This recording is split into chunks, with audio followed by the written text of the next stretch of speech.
Bado kuna ule wimbo wa Singeli, yule ex amekonda mbwa yule. Alibaradi mzoa bwaksi.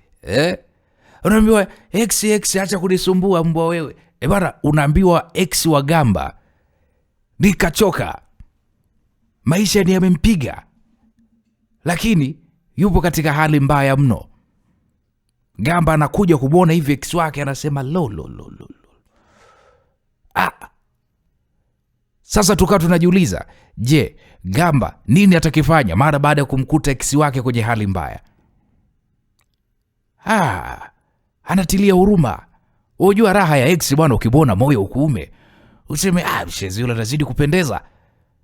Lakini sasa ex unamkuta yupo kwenye hali mbaya, mpaka anatilia huruma. Yaani sio kumcheka, inabidi sasa umtilie, unamwonea huruma.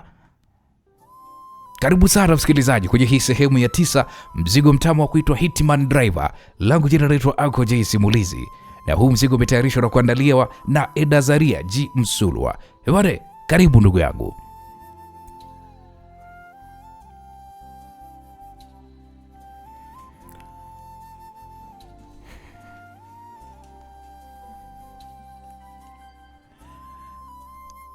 Naam. Msikilizaji, waliingia ndani ya chumba hicho chenye hewa nzito kutokana na kidirisha kidogo. Gamba alijikuta kishtuka. Gamba alimtazama mwanamke aliyekuwa amelala kitandani hapo. Akili yake Gamba ilifanya kazi kwa kasi mno. Kumbukumbu zake zilimthibitishia kwamba mtu anayemwona hapo kitandani ni mwanamke aliyempenda walipokuwa wapo shule ya sekondari. Na kilichowatenganisha, mara baada ya kumaliza kidato cha 4, Gamba alielekea jeshini na hakujua mpenzi wake huyo ni wapi alipoelekea. Na hata alipokuja kumtafuta mara baada ya mafunzo ya komando yaliyodumu kwa miaka 5, hakuwahi kujua ni wapi alipoelekea mpenzi wake huyo, ambaye ndiye mwanamke wake wa kwanza kumpenda. Lakini leo hii anamshuhudia akiwa kwenye hali mbaya kweli kweli.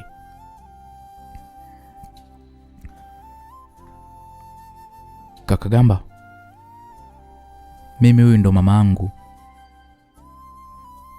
Huyu dogo alizungumza huku akiwa anajilazimisha kutabasamu usoni mwake, ila ukweli ni kwamba hali ya mamake kadiri siku zinavyozidi kwenda ndivyo hali inavyozidi kuwa mbaya, na pesa za matibabu za kumnunulia dawa mama yake alikuwa hapati. Gamba taratibu alimsogelea mwanamama huyo. Alichuchumaa huku akishindwa kabisa kuyazuia machozi yake. Uchakavu wa mwili wa mpenzi wake huyo ilimpelekea Gamba kuto kuhisi kinyaa kabisa cha kunuka kwa huyo mwanamama.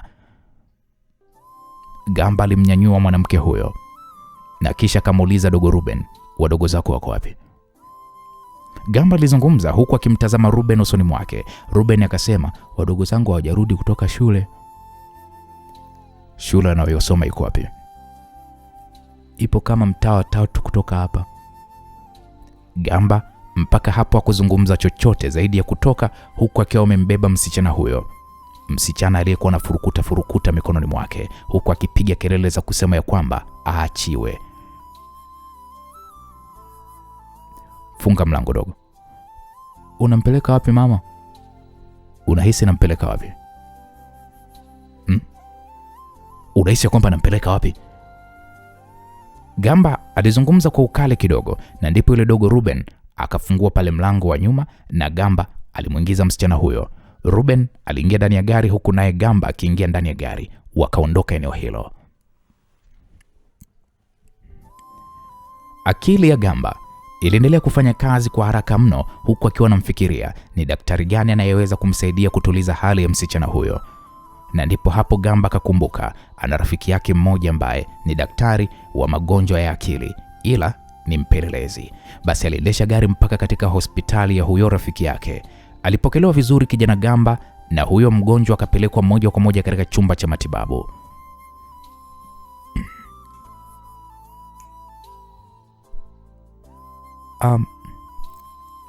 Samani, huyu mgonjwa wenu anaitwa nani? Anaitwa Rebecca John Mkizu. Hey! Gamba aliposema hivyo, hata huyu dogo Ruben akashangaa kumwona Gamba analitaja jina la mama yake tena kwa uweledi pasipo hata kulikosea. Okay, sawa. Sasa kuna hizi gharama za awali itabidi uweze kuzilipia. Dr. Goodluck kwani yupo? Ndio yupo. Nielekeze nikamwone. Okay. Utapandisha mpaka ghorofa ya 7 na utamkuta muuguzi pale na atakuelekeza ofisini kwa Dr. Goodluck. Okay, sawa. Ruben, nisubiri hapa. Sawa kaka. Gamba aliingia ndani ya lifti na kisha alipandisha mpaka ghorofa ya 7. Gamba. Gamba ni wewe? Ni mimi ndugu yangu, habari za miaka? Salama ndugu yangu. Walikumbatiana kwa furaha, akamkaribisha Gamba ndani ya ofisi yake. Gamba ni miaka mingi sana sijakuona bwana. Ni kweli kabisa. Gamba, nilisikia umetoka kwenye system. Kuna mambo yalijitokeza nikaona siwezi kuendelea. Kwa sasa hivi Gamba uko wapi? Ninamlinda mume wa madamu wetu. Huyu Mrs. Mashushu? Huyo. Usiniambie kwamba wanafahamu wewe ulikuwa nani. Bado hawajui chochote. Ila nahisi kuna harufu ya wao kuweza kufahamu. Gamba, kuwa makini. Kwa maana yule mzee yule bana, issue zake ni ngumu sana hapa mjini. Naelewa. Gamba, unaonekana una tatizo. Hebu niambie kaka, nini shida? Goodluck. Unamkumbuka yule msichana niliyekuambia anaitwa Rebecca? Rebecca. Yule ulikuwa unanionyesha picha zake tukiwa tupo depo kule. Huyo. Namkumbuka sura yake. Vipi, ndo mke wako nini kwa sasa? Nimekutana naye leo. Toka kipindi kile hukumwona? Sikumwona kabisa, nimekutana naye leo na uwezi kuamini. Ni amechanganyikiwa. Akia Mungu nakwambia. Nimemleta hapa. Vijana wako naona wamempokea. Twende nikamwone. Iwezekani mwanamke mzuri kama yule bwana awe mwenda wazimu bwana. Gamba, unanitania? Siwezi kukutania rafiki yangu. Naam. Walitoka ofisini hapo huku wakitembea kwa kasi mno. Waliingia ndani ya lifti na wakashuka mpaka ghorofa ya 3 ambapo ndipo kulikuwa kuna vyumba vya matibabu vya wagonjwa wanaofikishwa hospitalini hapo. Sasa itabidi unisubiria hapa kaka. Okay, sawa. Nakuomba sana unisaidie Goodluck. Wala usijali. Wewe ni ndugu yangu bwana. Dr. Goodluck aliingia katika chumba alichokuwa ameingizwa Rebecca. Ruben. Naam kaka. Wala usijali. Hali ya mama itakuwa iko sawa. Nashukuru sana kaka. Ila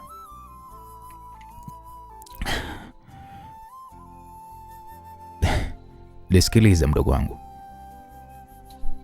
Wala usiwe na wasiwasi. Uwe na amani. Sawa? Sawa kaka, naweza nikakuuliza? Niulize tu.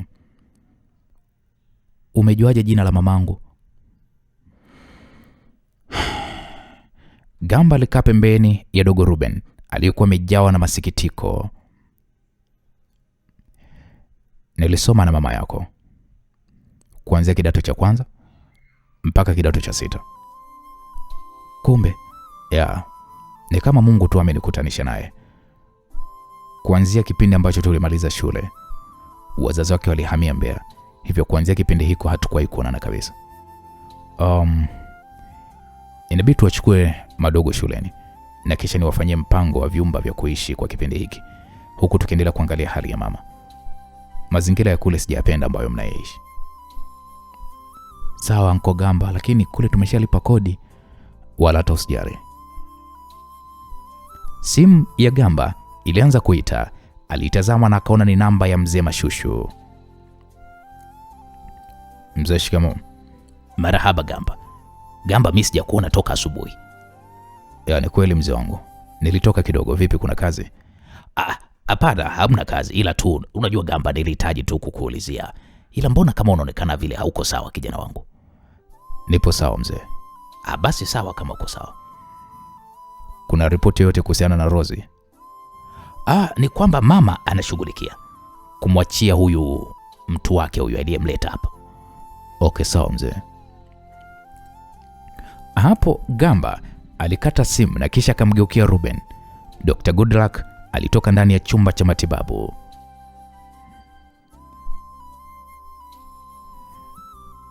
Dokta, unayemwona hapa huyu ni mtoto wa Rebecca, ni mtoto wake wa kwanza na ana wenzake pia wadogo. Kumbe.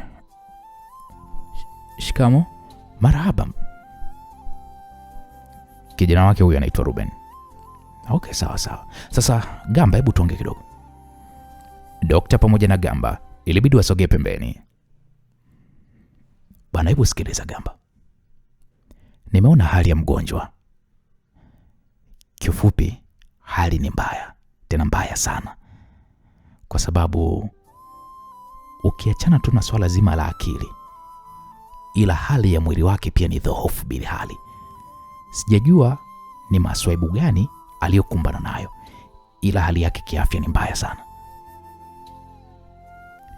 Lakini dokta, si anaweza karudi kwenye hali yake ya kawaida? Itachukua muda ujue, ila kurudi, anaweza kurudi kwenye hali yake ya kawaida, kwa sababu pia anaonekana hajapata lishe nzuri kwa kipindi kirefu sana. Lakini pia kitu kingine ni kwamba ana upungufu wa damu. Vipi kichwa chake? Ndio tunasubiria vipimo. Ni muda mwingine, unajua muda mwingine mtu anaweza akapatwa na uenda wazimu kutokana na wingi wa mawazo, au labda mshtuko, mshtuko mkubwa, mshtuko ambao huenda hakutarajia kwa kipindi hiko. Mwanae pale aliniambia kwamba alipata tatizo hilo siku yake ya kuzaliwa, wakiwa katikati ya sherehe, na mumeo alipigwa risasi na alifariki. Sasa inaonekana ule mshtuko ule ndio ulipelekea hiyo hali. Mume wake alikuwa ni askari wa kikosi kinachohusika na madawa ya kulevya. Mbona alijiweka kwenye nafasi ya kifo? Ndio iko hivyo, na walimua miaka kama 3 nyuma iliyopita. Na ilionekana babake udogo alikuwa ni askari yule mweledi anayefanya kazi zake pasipo kufuata mambo ya rushwa. Sasa inaonekana alikuwa ni kizingiti kwa wao kufanya biashara zao za madawa ya kulevya, hivyo wakamuua. Aise? Na si unajua familia zetu za Kiswahili hizi unazijua ndugu yangu Good Luck. Unapokufa wewe ambaye ni mwenye mali, basi ni balaa mtupu. Waligombania mali zote na wakawaondoa watoto wake kwenye nyumba zao. Yaani ndugu walichukua kila kitu. Na nimewakuta wanaishi Uswahilini sana, ndani huko chumba kimoja wanakaa wote. Sasa dogo ndo anasimamia show nzima ya kuwasomesha wenzake. Gamba alizungumza huku akiwa wanamtazama yule dogo Ruben. Alikuwa amekaa kwenye kiti huku akiwa amefumba macho yake. Dogo Ruben alionekana kama anasali hivi. Aise? Sasa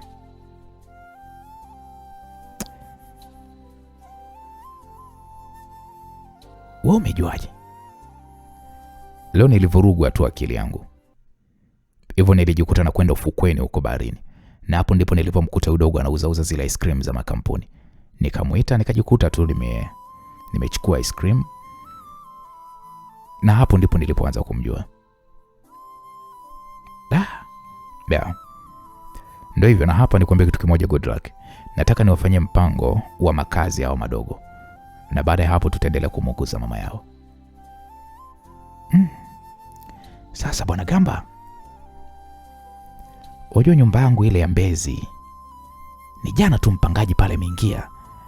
Wala tusijali kaka. Mimi na nyumba nyingi, hivyo nitawaweka hata kwenye nyumba yangu moja. Utakuwa umefanya jambo la msingi sana Gamba. Mungu akubariki kwa hiko ulichokifanya. Nataka kumrudisha huyu dogo shule pamoja na wenzake. Gamba, roho yako nzuri haijawahi kubadilika Gamba. Una roho nzuri sana ndugu yangu. Mungu azidi kukusimamia.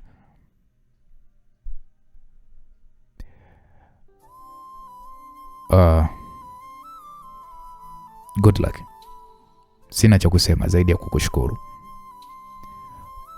Unajua Gamba, ukiwasaidia hawa, watakuja kuwasaidia wengine. Unachokisema ni kweli. Matibabu yote ya kipindi chote atakachokuwa kwenye hospitali, nadhani nitalipia. Hapana Gamba, mimi nitakusaidia, mimi nitalipia kila kitu. Nashukuru sana ndugu yangu Goodluck. Wala tusijali Gamba, mimi na wewe tumetoka mbali na tumepitia mengi Gamba. Asante sana kaka, acha mimi nitoke nikachukue wale madogo zake, na natakiwa niwahakikishie eneo la kuishi, alafu kisha tutarudi hapo. Sawa Gamba, ila Gamba, mimi nakushauri unaweza kalifanyia upelelezi hili swala, usiache lirudi. Wanatilia huruma kama vile uko akilini mwangu. Hili jambo lazima nilifanyie upelelezi kwa kina, siwezi tu nikaliacha hivi hivi. Sawa. Sasa Gamba, hii bwana, utachukua hii hapa, ndo kadi yangu ya mawasiliano, namba zangu mpya hizo hapo. Nashukuru sana kaka, nitakupigia. Sawa kaka. Naam, msikilizaji, Dr. Goodluck alirudi ndani ya chumba cha matibabu. Gamba pamoja na Ruben waliondoka eneo hilo, wakalipitisha lile deli la ice cream katika eneo ambalo kijana Ruben anachukulia hizo ice cream. Wakakabidhi pale na pesa za ice cream alizokuwa wameuza, na kisha wakaelekea moja kwa moja shuleni kwa wadogo zake na Ruben. Kaka. Ndio. Dokta amesemaje? Na kwa sasa wanashughulika na hali ya mama ya kiafya, huku akiendelea kumshughulikia kwenye masuala ya akili. Mungu amsaidie mamangu. Nilitamani hii siku iweze kufika na Mungu leo ameifikisha. Asante sana Uncle Gamba. Wala tosijali dogo. Tukiwachukua madogo zako, nadhani tuende kwenye makazi mapya, na mtaishi hapo kwa kipindi chote mpaka mama apone, na wewe nitahitaji hali ya mama ikishajengeka tu basi uweze kufanya mpango wa kurudi shuleni. Sawa Uncle Gamba, nashukuru sana Uncle. Dogo Ruben alizungumza huku akilia kwa uchungu uliochanganyikana na furaha. Walifika shuleni kwa wadogo wazake na Ruben, na wakawaombea pale ruhusa na wakaondoka nao. Gamba kwa mara kadhaa macho yake yalikuwa yapo kwa binti wa mwisho wa Rebeka, ambaye anafanana mno na mama yake kwa muonekano, mpaka rangi ya mwili wake ambayo ni mweupe, japo kwa sasa imemfifia kutokana na ugumu wa maisha walionayo. Gamba aliwapitisha kwenye maduka ya nguo, aliwanunulia nguo wanazozihitaji, na kila mtu akaondoka pale na masunduku mawili ya nguo pamoja na viatu. Gamba aliwapitisha kwenye saluni za kiume, wakanyolewa vizuri na mionekano yao ilianza kurejea upya. Ruben, hapo vipi? Hapo poa Uncle Gamba. Sasa tukapige msosi sehemu, msosi wa nguvu, na baada ya hapo tuende kwenye makazi mapya, au nyinyi mnasemaje? Sawa Uncle Gamba. Wakafika katika mgahawa wa KFC na kila mtu akaagiza pale anachokihitaji, huku siku hiyo ilikuwa ni kama ndoto kwao, kwani kwa miaka mingi sana hawa madogo imepita bila hata ya kukutana na maisha ya aina hiyo ambayo mara ya mwisho waliishi kipindi ambacho baba yao alikuwa anapandishwa cheo. Baada ya chakula hicho cha mchana, waliondoka katika mgahawa huo. Walifika kwenye nyumba ya ghorofa moja iliyopo maeneo ya Masaki. Walifunguliwa geti, wakaingia ndani. Mlinzi wa kiume aliwakaribisha pale. Mlinzi huyu ambaye alikuwa analinda nyumba hiyo ya Gamba toka kipindi anaijenga. Mlinzi huyu alizungumza huku akiwapokea madogo zake na Ruben mizigo. Nashukuru sana, vipi maisha hapa? Namshukuru Mungu bwana. Shemeji karibu. Alikuwa ni mke wa mlinzi huyo, wanaekaa kwenye hiyo nyumba ndogo ya vyumba vitatu iliyopo pembezoni mwa nyumba hiyo ya ghorofa. Alizungumza hivyo. Gamba akasema nashukuru jamani, za maisha hapa vipi jamani, salama? Salama shemeji. Huja hata kutusalimia. Mambo tu yanaingiliana, si unajua tena shemeji. Na kweli nimewaleta hawa vijana wangu hapa, nahitaji muishi nao kama familia. Wanakaribishwa sana shemeji, wala hata usijali. Waliingia ndani ya nyumba kubwa ya ghorofa. Gamba alishusha pumzi taratibu, kwani nyumba yake hiyo ni mpya na kijana huyo huifanyia usafi kila wakati. Na katika nyumba anayoishi huyo mlinzi wake ni Gamba ndo amewanunulia na kila kitu amewafanyia. Wao jukumu lao lilikuwa ni kusafisha hii nyumba yake kubwa na kuifanyia kama ulinzi, yani wanailinda. Ruben, mtaishi hapa kwa kipindi chote ambacho mama anaendelea kupatiwa matibabu. Nashukuru sana Uncle Gamba. Huyu ambaye tumemsalimia hapa anaitwa kaka Joeli, na huyu ni mke wake. Hapo nje kuna gari mbili, moja hiyo ni RAV4. Kaka Joeli atakuwa anawapeleka nye shuleni, kuwapeleka hospitalini kama mimi nitakuwa sipo. Sawa sawa Uncle Gamba. Bana Joeli, naomba uwe unawaangalia kwa makini hawa na unaowaona hawa wawili pia bado ni wadogo sana. Kaka, kuna shaka. Ruben. Ndio Uncle Gamba. Hii ni namba ya Dr. Goodluck. Utakuwa unawasiliana naye pale kutakapokuwa unahitaji kuweza kujua hali ya mama, na hata kufanya hivyo pia mtakapokuwa mko free mtakuwa mnaenda kumtembelea mama, na hii ni namba yangu pia, mtanipigia pale mtakapokuwa mna tatizo lolote. Sawa Uncle Gamba, nashukuru. Hiyo simu mezani ina salio la kutosha, nyinyi mtanipigia au mtamwambia Uncle Joeli hapa nipigia. Sawa. Ruben, hebu njoo kidogo pembeni tuongee. Gamba alimuita dogo Ruben, wakasogea pembeni. Uliniambia kwamba mlikuwa mnaishi wapi? Dogo Ruben akamwelekeza Gamba hadi ilipokuwa nyumba yao, na kwa bahati nzuri akafahamu hilo eneo. Gamba akaagana nao na akaondoka hilo eneo. Alifika katika eneo lililokuwa ameelekezwa na dogo Ruben. Aliona nyumba ya wazazi wake ambayo imezungushiwa ukuta mkubwa na ni nzuri tu. Alisimamisha pale gari mbele ya duka la mangi. Habari yako kiongozi? Haisa salama. Naomba unisaidie soda baridi kabisa. Gamba alipatiwa kinywaji alichokuwa amekiagiza. Aliendelea kutazama mandhari ya eneo hilo, na katika duka hilo la mangi akaona kuna kamera zikiwa zimefungwa. Mangi, hizi kamera ni za kampuni gani hizi? Nimezipenda sana hizi, nataka kufanya kuzifunga kwenye nyumba yangu pia. Unajua jamaa wanajiita HK, unajua nimefungiwa na wale washikaji na huu ni mwaka wa 5. Yaani haijai kabisa nisumbua hata siku moja. Na wako vizuri sana ndugu yangu unajua. Jibu la mangi likampa amani kijana Gamba ya kuamini ya kwamba sasa upelelezi wake unakwenda kuanza vizuri. Kwani kama hizo kamera zipo hapo kwa miaka 5, basi wahusika waliomuua mume wa Rebeka atapata kuwajua tu. Bwana Gamba anaanza upelelezi bwana. Anaanza kuwasaka waliohusika na kifo cha mume wa Rebeka. Rais atafanikiwa kuwapata wahusika? Mimi hatujui. Kwa hiyo hizo kamera ni 4K au ni 8K? Bana, hizo ni HD ndugu yangu. Na kipindi nimezifunga, unajua mambo ya 4K yalikuwa hayapo kabisa kaka. Sawa, ila sisi zinaonesha vizuri. Hizi zinaonesha. Njoo uchungulie hapa, njoo uone. Gamba alisimama na kuchungulia ndani ya duka hilo kubwa la mangi. Akaona pale utendaji wa kazi wa kamera hizo kwenye TV iliyokuwa imefungwa ukutani. Naona ziko vizuri. Ziko vizuri sana kaka. Yaani wewe hizo ukifunga nyumbani kwako, hesabia ni usalama wa 100%. Yaani mimi naweza nikakupatia namba zao washikaji ukawapigia. Labda kwa sasa unajua wanaweza wakawa na hizo ulizozisema wewe, zinaitwaje? 4K. Wanaweza wakawa nazo kwa sababu hizo mimi nimefunga kwa muda mrefu kidogo unajua. Gamba akainakili kwenye simu namba aliyokuwa amepewa na mzee huyo. Alafu bwana ndugu yangu Mangi, nasikia bwana kuna tukio la mauaji lilitokea ile eneo. Hapo Mangi akamtazama Gamba kwa macho ya umakini. Ni story tu nimezisikia mtaani lakini sina uhakika. Kwani wewe ni mgeni ile eneo? Mimi ni mgeni. Gamba akatazama getini na akaona gari nyeusi aina ya Prado TX ikiingia ndani ya hiyo nyumba ya Rebeka. Gamba alishusha pumzi taratibu.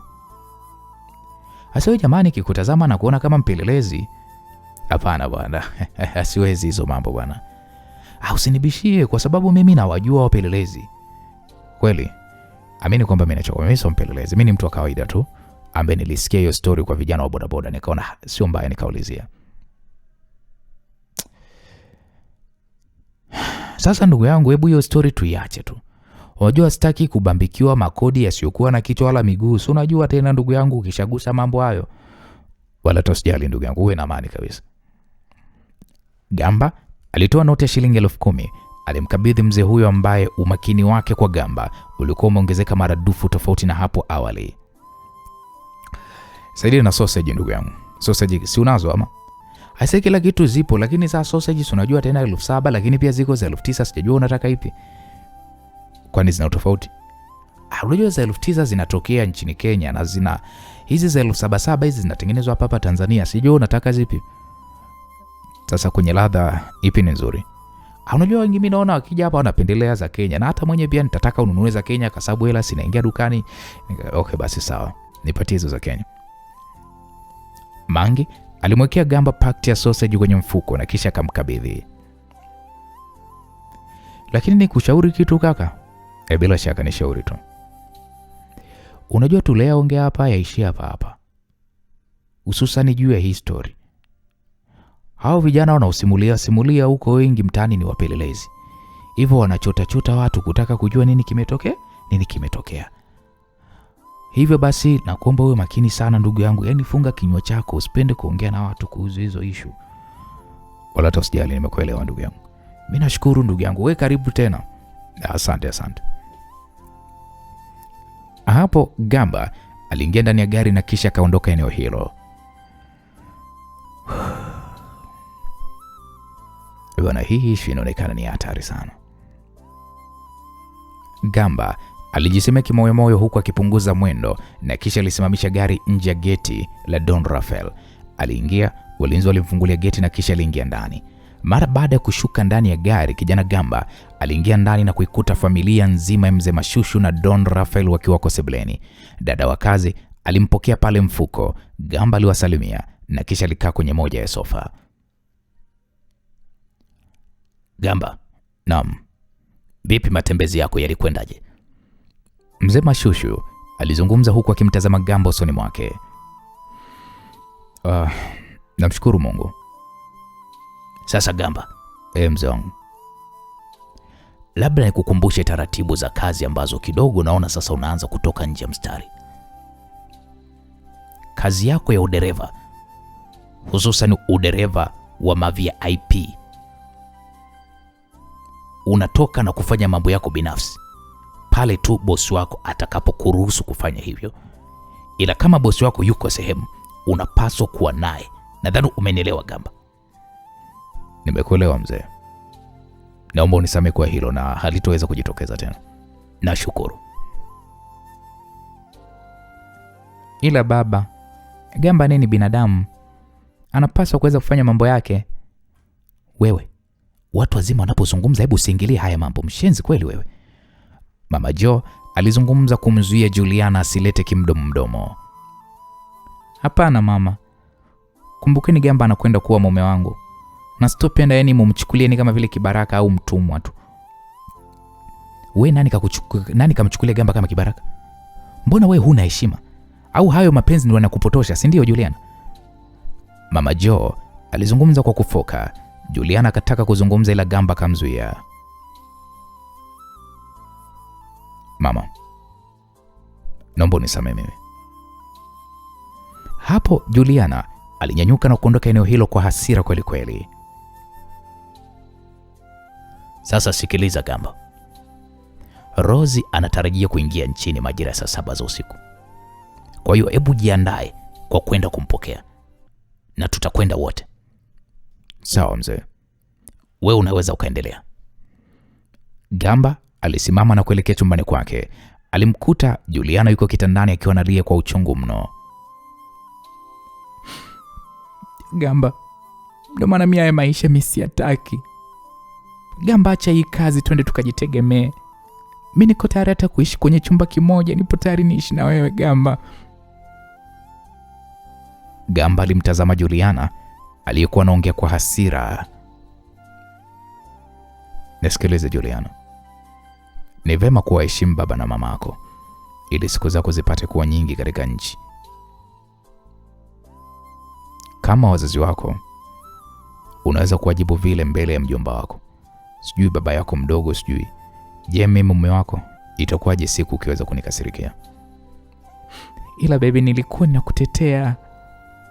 Sijakwambia unitetee au nilikuomba unitetee? Nipo hapa kama mfanyakazi na sio kama mwanafamilia ya kwamba na mamlaka ya kufanya chochote. Kila kitu hapa mwilini mwangu ni pesa ya wazazi wako. Unataka kuniharibia kazi, si ndio? Sina kitanda, sina nyumba, sina chochote. Unataka kuniweka kwenye safari gani kwenye haya maisha yangu? Gamba alizungumza kwa sauti ya chini sana, lakini yenye serious ndani yake. Yaani hata kama mtu akisimama mlangoni huwezi kusikia ambacho Gamba anakiongea. Kama kweli umekubali niwe mume wako, hebu rekebisha hiyo tabia yako. Kama walikulea kwa kukudekeza, sasa jitazame wewe na umri ulionao. Unakwenda kuwa na familia yako, na hutopenda siku moja mwanao uliyemweka tumboni mwako aje kujibu tu kwa kukukaripia mbele ya mkwe wako. Naam, Gamba mara baada ya kuzungumza hivyo aliingia bafuni na kuanza kuoga. Alitoka na akamkuta Juliana akiwa amekumbatia mto huku akiwa analia. Wewe kinachokuuliza hapo ni nini? Nakupenda sana Gamba. Nipo tayari kufanya chochote kwa ajili yako. Basi kama upo tayari kufanya chochote kwa ajili yangu, waheshimu wazazi wako. Nimeleta sausage, nahitaji uweze kuniandalia na mayai ya kukaanga kama yapo, pamoja na kikombe cha chai uweze kuniletea huko ndani.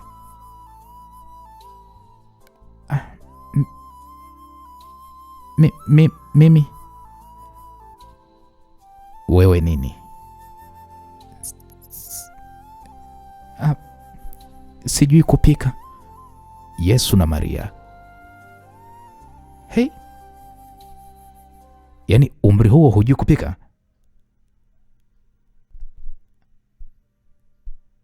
Kwa hiyo wewe hata kuchemsha chai pia hujui?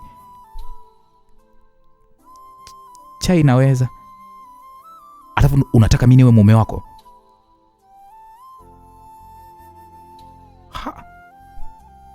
Hebu sikiliza, nenda kaniandalie utakachokipika, ndicho nitakachokula. Nataka uandae wewe. Sawa. Juliana alijibu kinyonge na kisha alitoka chumbani hapo. Hili bomu aise. Hii ndo nataka mimi nimoe? Kwa hiyo anataka tu tunadinyana tu, hajui kupika? Gamba alijiuliza maswali hayo kimoyomoyo huku akikaa kwenye sofa. Lo, Gamba, kwani we Gamba ukimoa huyu binti Juliana, hata kama hajui kupika, wakudinyana si ndo mzuri? Mimi mwenzi wangu Jei natamani nipate mwanamke hajui kupika lakini kudinyana awe anajua. Yaani si ni kudinyana tu, kula tutakula kwa mantilie. Ndugu yangu, vichipsi, wali, pilau, viugali tutakula tuko nje. Lakini kudinyana ndo kila kitu. Angekuwa hajui kudinyana hata mimi ningekusupport ndugu yangu muache. Ila kuto kujua kupika, Gamba. Naam, msikilizaji, muda huo Gamba akamkumbuka mpaka Rebeka, na hapo ndipo akampigia simu Dr. Goodluck. Ebara kaka. Niambie ndugu yangu Gamba. Vipi hali ya huyo mrembo? Bana, tumeweza kuiweka hali yake sawa. Kuna dawa nimempatia ambazo zinakwenda kwa njia ya drip, na atazitumia kwa wiki moja hivi, na pia zinamsaidia kumpa mwili wake nguvu na hamu ya kula. Baada kama wiki nadhani tutaenda hatua ya pili ya matibabu. Vipi, haleti purukushani yoyote? Unajua cha kumshukuru Mungu sio wale wa kuleta purukushani. Kichaa chake bwana kimepona, na ndio maana tumeweza kumtundikia drip, ila kwa uangalifu tumemfunga mkono mmoja ili endapo ataweza kuleta fujo basi aweze kuwa salama na sindano aliyokuwa amechomwa. Nashukuru sana Dr. Goodluck kwa msaada wako ulionipatia. Mungu akubariki sana ndugu yangu. Wala tosijali kaka. Lakini vipi, umeshaanza hatua ya ufuatiliaji wa hili swala? Nimefika eneo la tukio, ila hii shubana iliyotokea Ni miaka 3 huko nyuma. Kwa mazingira nchi yetu bado ni ngumu sana kupata ushahidi na uhakika. Ila kuna eneo lina duka la CCTV camera. Yaani kuna duka alafu hilo duka lina CCTV camera. Sasa bado sijapata ushirikiano kutoka kwa muuzaji. Hizo kamera ziko kwa kipindi gani? Amezifunga zina takriban miaka 5 sasa. Ina kwamba hizo kamera zimerekodi tukio. Ile inaonyesha kwamba kuna kuzimwa fulani hivi kwa tukio hilo. Kwa sababu wanahofia hata kulizungumzia pia watu wa karibu na maeneo hayo.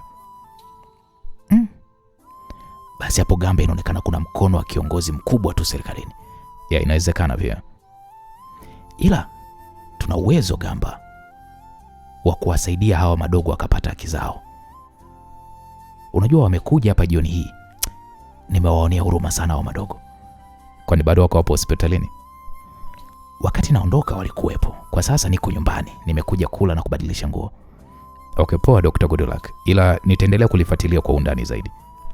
Mimi Gamba nakuaminia kazi yako. Kazi yako haijai kuwa mbaya kaka. Shukrani sana kaka. Okay, poa ndugu yangu. Mimi nikutakia usiku mwema. Na kwako pia. Naam.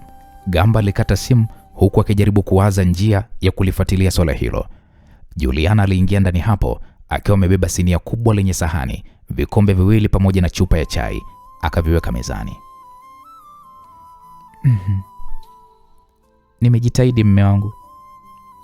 Juliana alizungumza kwa furaha na kumfanya Gamba tabasamu, kwani vitu vilivyokuwa vimepikwa vilikuwa vimeungua kiasi.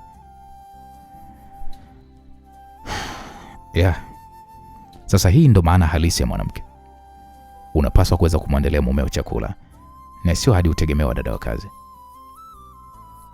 Naam, japo vitu vilikuwa vimeungua, ila Gamba na Juliana walianza kula huku kwa mara kadhaa. Juliana alijikuta akikunja uso kwa sababu alikuwa amezidisha chumvi kwenye mayai yaliyokuwa ameyakaanga. Baby, unapenda mayai? Ndiyo mke wangu, yana protini ya kutosha, hivyo yanasaidia pia mtu kuweza tusinenepeane tu kama funza. Inaonekana mume wangu wewe upendi wanawake wanene wewe. Hapana. Ila kwa kuwa unene ni hatari kwa afya. Binadamu tumeumbwa kwenye maisha ambayo kila kitu tunapaswa kuweza kukitumia kwa wastani. Na ndio maana hatukatazwi kunywa vilevi, lakini tunatakiwa tunywe kwa wastani. Ukizidisha, mwisho wa siku unashangaa tu figo zimefeli, maini yameungua. Hivyo kila kitu kifanyike, lakini kisizidi kwenye mwili wa binadamu, kwa sababu kikizidi kinakwenda kuwa sumu. Baby, ndio maana mimi nafanya mazoezi sana ili kuitengeneza hii shape yangu ya namba 8 iendelee kwa hivi. Wakati wanaongea hayo, mlango ukagongwa. Gamba, unahitajika. Ilikuwa ni sauti ya Kipanga ilisikika. Gamba alimalizia kunywa chai haraka na kisha akatoka ndani hapo. Alikuta walinzi wenzake wakiwa wameshajiandaa kwa safari. Ilimlazimu Gamba kutazama saa yake ya mkononi. Kipanga akasema, "Wajiandae, tunakwenda sasa hivi." Kipanga alizungumza huku akimtazama Gamba usoni mwake. Gamba akasema sawa. Naam. Gamba alitoka nje na kukabidhi bastola 2. Moja aliichomeka kiunoni na nyingine akaichomeka katika soksi ya mguu wa kushoto. Aliingia ndani ya gari na baada ya dakika kama 10 Mzee Mashushu na mkewe waliingia ndani ya gari hilo. Kipanga alikuwa wa mwisho kuingia ndani ya gari hilo na taratibu msafara wa gari 3 uliondoka nyumbani kwa Don Rafael. Gamba alianza kushangaa mara baada ya kuona gari mbele ilikuwa imeacha njia ya kuelekea uwanja wa ndege na ilikuwa inazidi kunyosha mbele zaidi. Gamba ilibidi mueleze Kipanga, "Oya, kwani hatuendi uwanja wa ndege? Mbona uwanja wa ndege tunauacha?" Gamba alimuuliza Kipanga. Kipanga alikuwa amekaa sita pembeni yake. Kipanga akasema hapana. Gamba hakuona haja kuendelea kuzungumza zaidi ya kufuata gari tu la mbele. Walifika Kisarawe, wakaacha lami wakaingia porini kwenye barabara ya vumbi. Walifika kwenye moja ya eneo, wakapunguza mianga ya magari hayo. Kipanga akasema, "Tumefika, kila mmoja sasa awe makini." Kipanga alizungumza hivyo huku akitangulia kushuka ndani ya hili gari. Gamba akamuuliza Mzee Mashushu, "Mzee, kuna nini kwani?" Gamba alizungumza huku akitazama kundi kubwa la watu waliokuwa wamepigishwa magoti chini, huku akiwa wamezungukwa na watu waliokuwa wameshika bunduki. Mzee Mashushu akasema, utakwenda kujionea. Mzee Mashushu alizungumza huku akishuka ndani ya gari pamoja na mkewe. Gamba alishuka ndani ya gari na kusogea karibu na watu hao. Jamaa mwenye rasta akasema, mkuu, tumewakamata watu wake wote wa hapa Dar es Salaam. Jamaa mwenye rasta ndefu na ni mweusi sana alizungumza huku akimtazama mzee Mashushu usoni mwake. Gamba akalitazama shimo kubwa lililopo nyuma ya watu hao ambao wapo na marika tofauti tofauti, hadi vijana wadogo wadogo wa miaka kama 14, 15 walikuwepo pia. Mzee Mashushu akasema, mke wangu, tunawafanyaje hao? Ni wafe tu, hakuna cha kuuliza. Mama Jo alizungumza huku akiwatazama watu hao ambao wengine walikuwa wanalia. Mkuu, jamaa mwenye rasta alizungumza huku akimtazama mzee Mashushu. Tusameni, hatutorudia tena. Mtoto mmoja alizungumza huku mafua na machozi yalikuwa yakimtoka kwa wakati mmoja. Gamba akasema, mzee, kwani hawa ni kina nani? Gamba alimnong'oneza mzee Mashushu. Mzee Mashushu akasema, hawa ni watu wa Glory wanaomuuzia biashara yake hapa Dar es Salaam. Sasa tumewapata wote, hebu waweni. Watu walioshika bunduki za aina mbalimbali walianza kuwashambulia kwa risasi watu hao na wakawaua wote, kitendo kilichomfanya Gamba kakasirika. Gamba aliang'ata meno yake kwa hasira, ila uso wake ulikuwa unaonyesha hali ya kawaida. Alijizuia kufanya kitu chochote kibaya kwa sababu kitendo kilichofanyika eneo hilo ni cha ukatili wa hali ya juu, kiasi kwamba watoto 12 aliowahesabu hawakustahili kufa kifo cha kinyama namna hiyo. Bwana, sasa Gamba anaanza kushuhudia ukatili wa Mama Jo pamoja na mumewe, watu wanaowatumikia kwa moyo mmoja akiamini ni watu wema. Je, kwa hiki alichokishuhudia Gamba ni nini atakifanya ndugu yangu?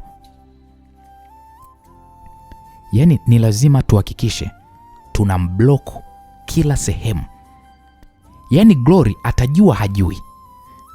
Mama Jo alizungumza kwa kujiamini mno. Jamani, hebu sikilizeni, hakikisheni hakuna ushahidi unaosalia hapa.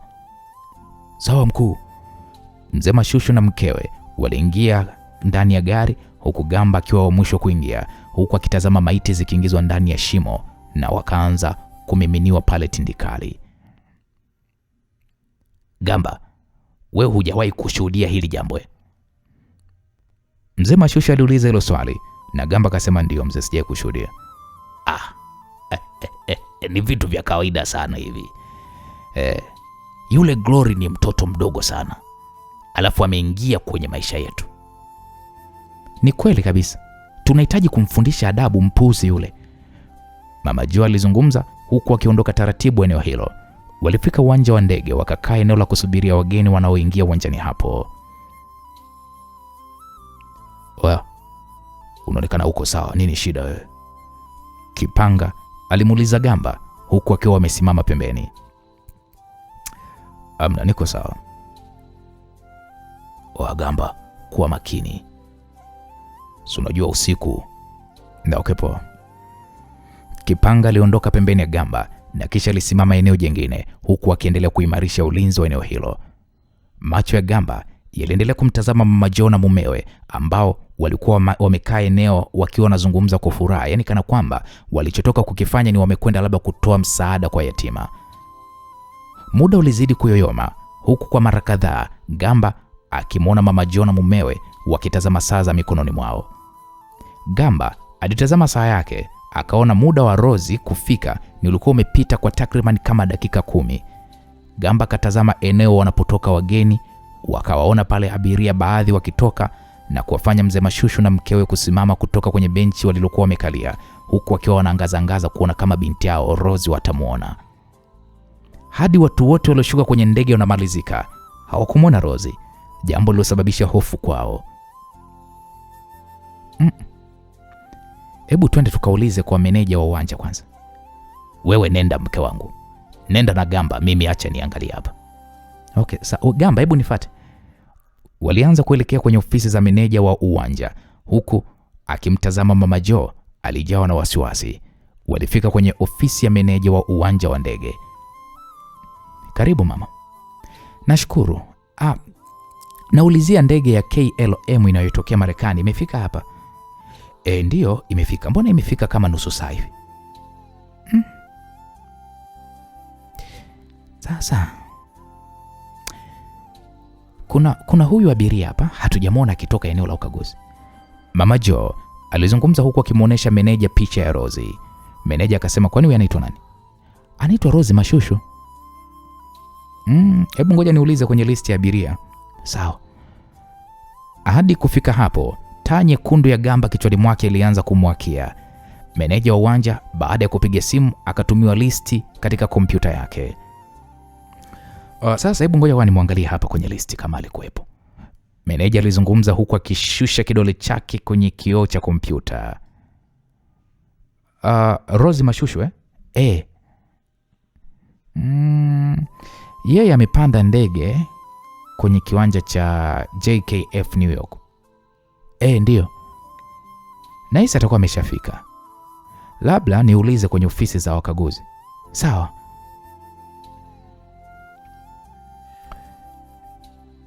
Hebu unahitaji uniangalizia abiria anayeitwa Rozi Mashushu kama amepita kwenye eneo lenu. Sawa mkuu, tupe dakika 2. Aliminya pale button ya loudspeaker na akaweka hiyo simu mezani. Mkuu, na wasikieni? Rozi Mashushu hajapita eneo la ukaguzi. Mna uhakika? Ndiyo mheshimiwa. Hebu niandalieni CCTV za ndani ya ndege. Ninakuja hilo eneo lenu. Sawa mheshimiwa. Meneja huyu akakata simu huku wasiwasi ulizidi kumtawala Mama Joe. Mama, kwani huyu binti ni nani yako unayemtafuta? Ni mwanangu. Okay, sawa, hakuna kilichoharibika. Acha tukaone kwenye CCTV. Nadhani tuongozane tu, twendeni. Mama Joe alihisi kubanwa na mkojo. Wakaongozana na meneja wa uwanja huku Mama Joe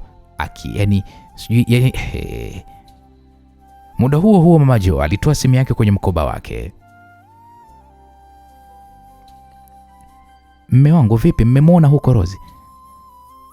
Hapana. Vipi kwani?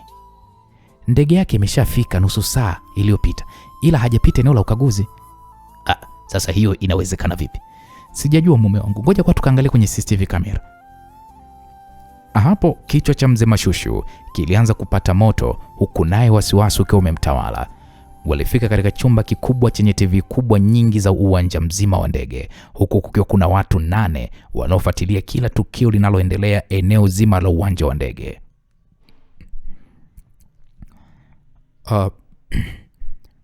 Video za ndege za KLM hizi hapa. Mfanyakazi mmoja wa chumba hicho alizungumza huku akiweka video ya abiria waliopanda ndege ya KLM nchini Marekani. Walimwona Rozi akiingia ndani hiyo ndege na akikaa siti yake na mwanamama aliyekuwa amevalia baibui huku asili yake ikiwa ni Mwarabu. Hapa inaonyesha mpaka ndege inapaa angani. Rozi alikuwepo kwenye ndege. Hebu sogeza kwanza mbele kidogo. Meneja alizungumza na video hiyo ikasogezwa mbele. Wakamwona Rozi akizungumza na mwanamama huyo huku wakicheka kwa furaha. Mfanyakazi huyo alizungumza huku akiwa inainatisha video hiyo. Vipi, kuna nini? Mbona unastopisha? Jamani, mbona kama video imeganda? Kijana, hebu rudisha nyuma kidogo hiyo video. Gamba alizungumza na mfanyakazi huyo akarudisha video hiyo nyuma. Hebu simamisha hapo, simamisha. Gamba alizungumza huku akitazama sasa masaa chini ya hiyo video. Hii ndege ilitua wapi na wapi? Hii ndege ilitua Addis Ababa, Bolu nchini Ethiopia, na kisha ikatua Nairobi, Kenya, na ikamalizia safari hapa Tanzania. Hebu hiyo video sogeza mbele kidogo. Video kweli ikasogezwa mbele. Kamera za ndege zimedukuliwa na Rozi ameshukia Ethiopia. Gamba alizungumza huku akihisi kuchanganyikiwa. Sasa inakuwaje ashukia Ethiopia ikiwa anaonekana hapa yuko ndani ya ndege? Mama Joe alizungumza huku akihisi tumbo la uzazi linamkata. Hebu peleka mbele kidogo. Naam, video ikasogezwa mbele. Wakaona siti ambayo amekaa Rozi ikiwa imekaliwa na mtu mwingine na hata pembeni yake kukiwa kumekaliwa na mtu mwingine. Sasa kama atakuwa ameshukia Ethiopia, ina maana ni masaa 3 yamepita, kwa sababu zimekaa katika viwanja vya Ethiopia na Kenya kwa takriban kama nusu saa. Meneja wa uwanja alizungumza huku akimtazama Mama Joe usoni mwake.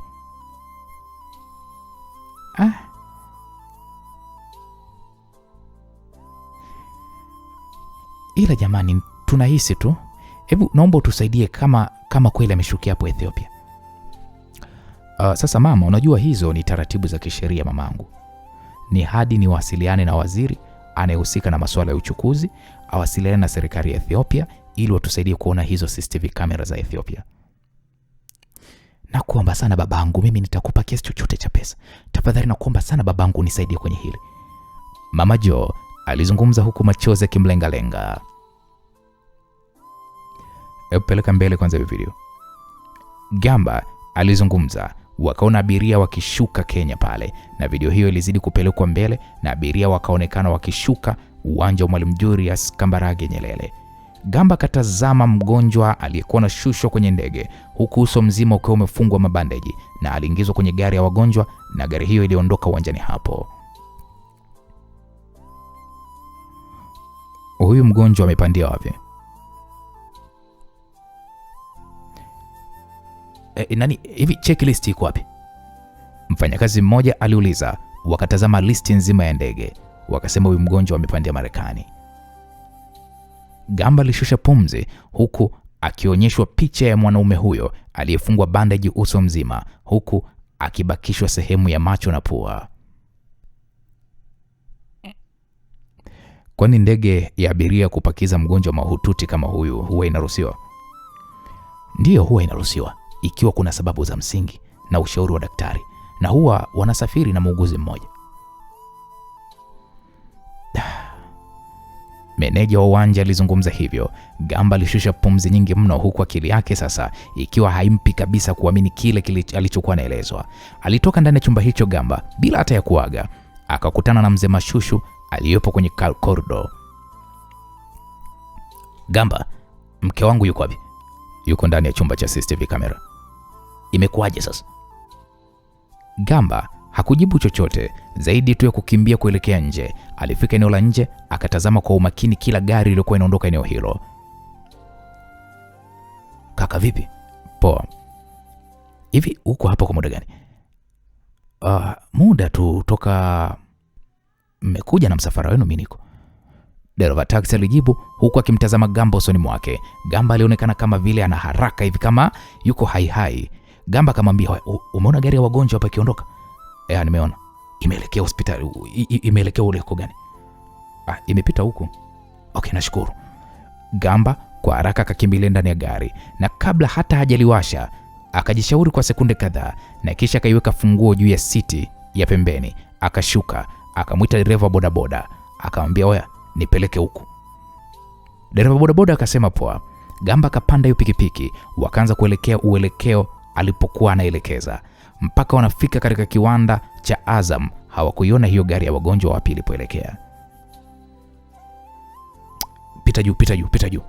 Gamba alizungumza, wakapita flyover. Simama. Gamba alimwambia dereva bodaboda huyo, na kweli alisimama katikati ya flyover. Akaangalia njia inayoelekea uwanja wa Taifa, hakuna gari hiyo. Akatazama njia inayoelekea Ubungo, na kwa mbali akaiona hiyo gari. Okay, wale kule.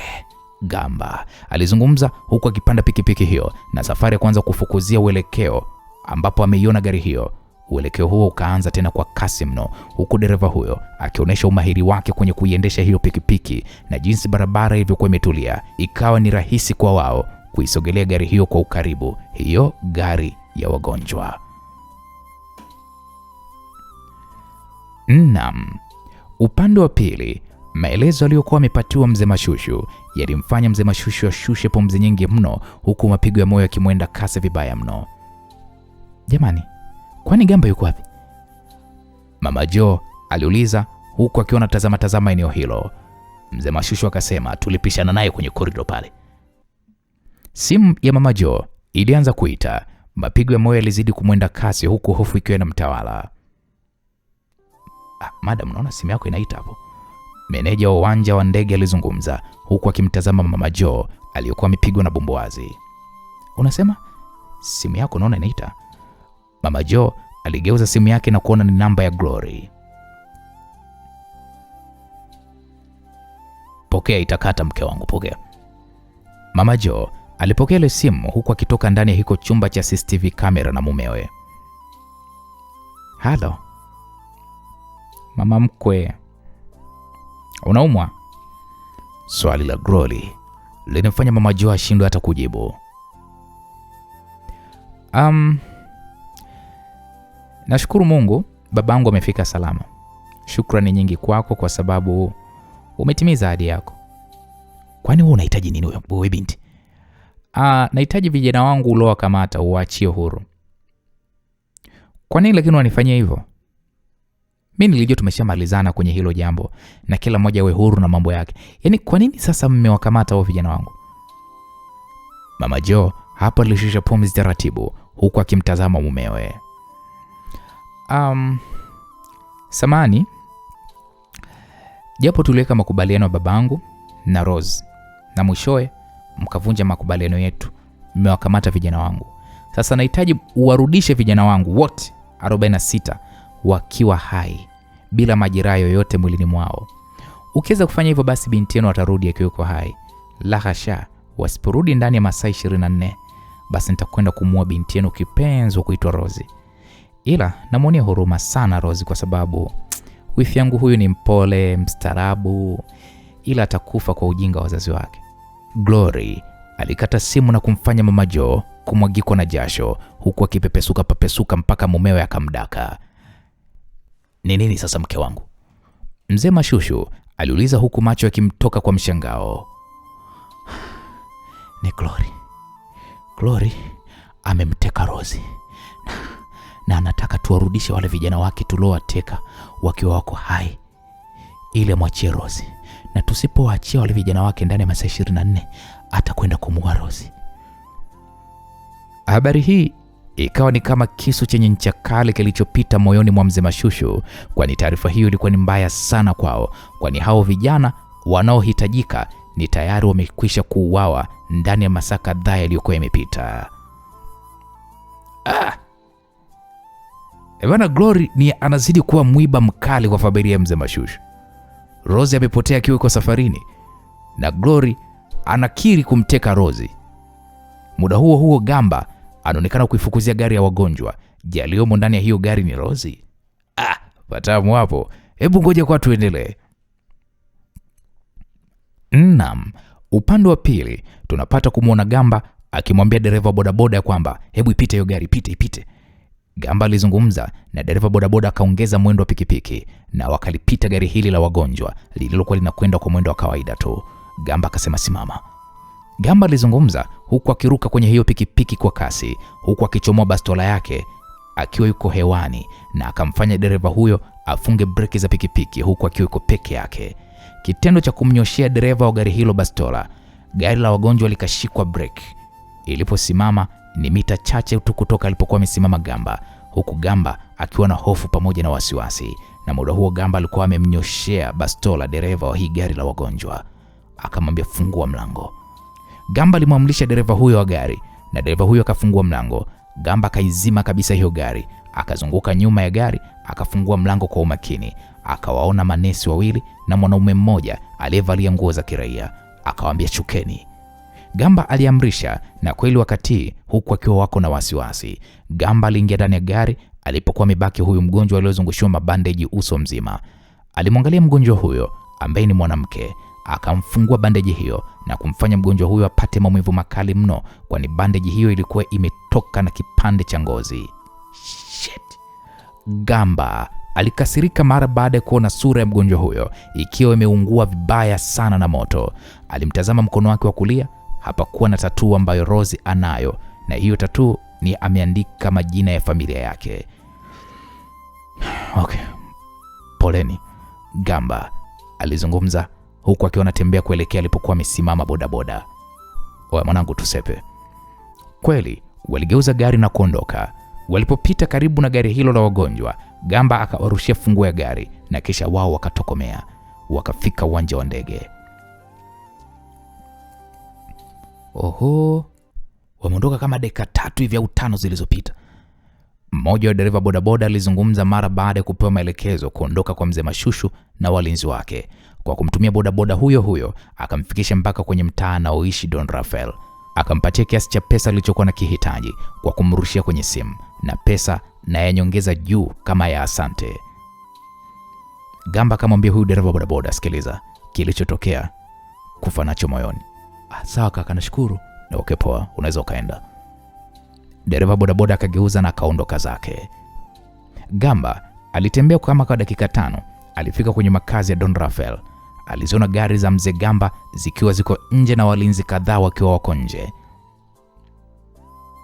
Wewe ulienda wapi?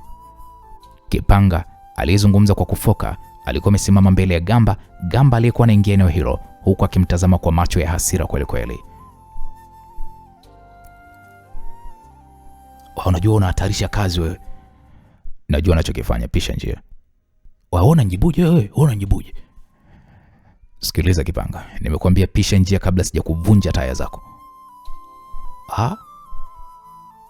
Kwa mwanangu kutoka na mtoto wa boss ndio kuna kufanya ujione wewe ni mjanja au sio? Hujui taratibu zako za kazi, si ndio? Wanakuuliza wewe Gamba wewe. Wa mkuu, mkaushie bwana, achana nayo wewe. Mlinzi mwingine alizungumza kwa kumwambia Kipanga. Gamba akamwambia, "Oya, nimekuambia pisha njia."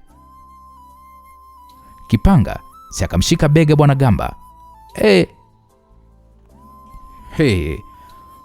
Fumba na kufumbua. Kipanga alijikuta akipigiza makalio yake chini. Mtama wa kimya aliyopigwa Kipanga kutarajia kuupokea. Alisimama kwa kasi huku akivua koti lake kwa hasira. Kipanga akajiweka sawa kwa ajili ya kutaka kupigana na Gamba. Wewe si mwanaume? Tuoneshane sasa uamba sasa. Wafu lile swala lako la Mwanza lile lisikufanya ujione kama ndo mwamba, umenielewa? Wewe mpumbavu tu, una lolote wewe, unitishe wala nini? Kipanga aliendelea kufoka huku akiwa na nesa. Nyie vijana, nini kinaendelea hapa? Mzee Mashushu alizungumza kwa hasira. Ni huyu mpuzi huyu. Ameondoka eneo la tukio. Unamwachaje VIP afu unakwenda kufanya mambo, anakwenda kufanya mambo yake binafsi. Na mkumbusha majukumu yake mkuu, lazima nimkumbushe. Hebu nyote ingieni ndani, acheni upumbavu wenu. Waliingia ndani huku Gamba akikabidhi bastola kwa mlinzi wa Don, kwani hawaruhusiwi kuingia na silaha ndani kabisa ya nyumba hiyo ya Don. Hebu nisikilizeni nyinyi. Sisi tuna matatizo. Mtoto wetu ametekwa. Nyinyi mnakuja kugombana alfajiri yote hii. Mzee Mashushu alizungumza kwa ukali. Gamba, ulikwenda wapi? Nilifukuzia gari moja ya wagonjwa ambayo ilikuwa imembeba mgonjwa kutokea nchini Marekani. Ila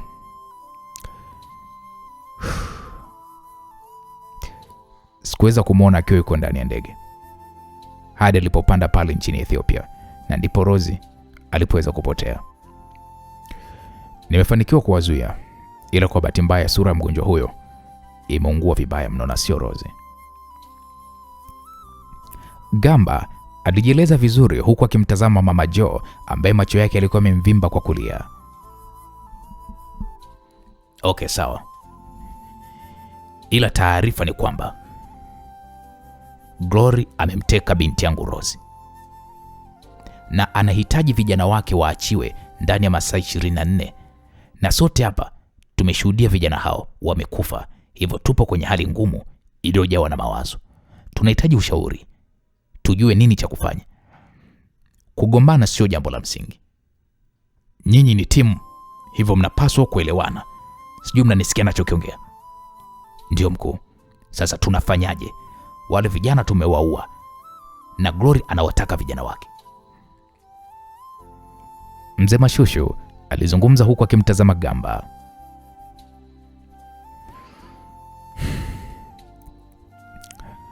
Mimi binafsi siwezi kushauri chochote, kwa sababu hadi mnawaua,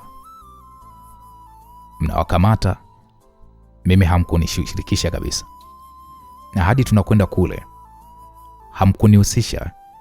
Lakini mimi nilishawatahadharisha uhatari wa Glory, kwa mimi sina ushauri kwenye hilo. Mkuu, unamsikia Gamba? Gamba ni jeuri huyu. Mimi sidhani kama Gamba anatufaa kwenye hii timu yetu mkuu. Alichokizungumza Gamba ni kweli kabisa. Mara nyingi ninamshirikisha, ila kwenye hili tumeshindwa kumshirikisha. Na tuliamini Rose amepanda ndege, kwamba kupanda kwake ndege kwamba tukaamini yuko salama kabisa na Glory asingefanya chochote, ila yote kwa yote yametokea. Mzee Mashushu alizungumza kwa sauti ya upole huku akikaa pembeni ya mke wake. Lakini mkuu, mimi na wazo. Kipanga alizungumza huku akimtazama mzee Mashushu. Ongea na kusikiliza.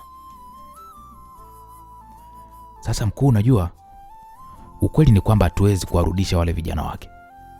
Unaonaje mkaingia makubaliano ya kibiashara? Ikiwezekana mkalipa kiasi fulani cha pesa ili amwachie binti yetu, la sivyo tutapata msiba wa pili ndani ya muda mchache sana, na halitokuwa jambo zuri kwetu mkuu. Wazo lako ni zuri sana Kipanga. Mke wangu hapo, unasemaje? Ni sawa. Akitaka utajiri wenu wote wa kibiashara zenu zote mtaweza kumpatia kweli? Gamba alizungumza na kumfanya mzee Mashushu na mkewe watazamane. Kwa sababu mimi ninachokiamini, kwa sababu mkianzisha mazungumzo ya kibiashara ni kwamba mnamwacha Glory awatawale. Je, mko tayari kufanya hivyo?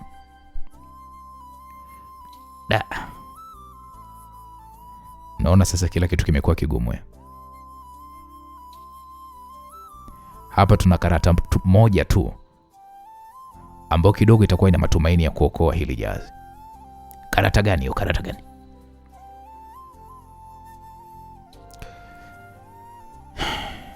Madam, zungumza. Gamba, sasa mimi nizungumze nini? Nisikilize mkuu. Ipo hivi. Glory, babake halisi ni Don Rafael. Wewe umechanganyikiwa wewe. Wewe Gamba, umeanza kuchanganyikiwa. Rafiki yangu yule Don Rafael hana mtoto, na ninamjua na ninajua mambo yake ya ndani kabisa. Imekwaje awe na mtoto tena mshenzi kama Glory? Hilo jambo haliwezekani. Kama hutojali mzee wangu, muite Don Rafael ni moja mimi. Huo ushenzi huo. Gamba, huo ni ushenzi. Siwezi kumsumbua rafiki yangu kwa mambo ya kipuzi kama unayoongea. Basi sawa, subiria maiti ya binti yako. Nadhani andaa tu maandalizi ya mazishi. Wewe unaongea nini we Gamba we? Nimezungumza cha kuzungumza. Sina nidhamu ya uoga au ndo tuseme kwamba nyinyi mmenipa nafasi nizungumze. Nazungumza still bado mnanikaripia. Manake nini sasa? Si mmetaka niseme? Si ndivyo nimesema? Madam, mimi sipo hivyo.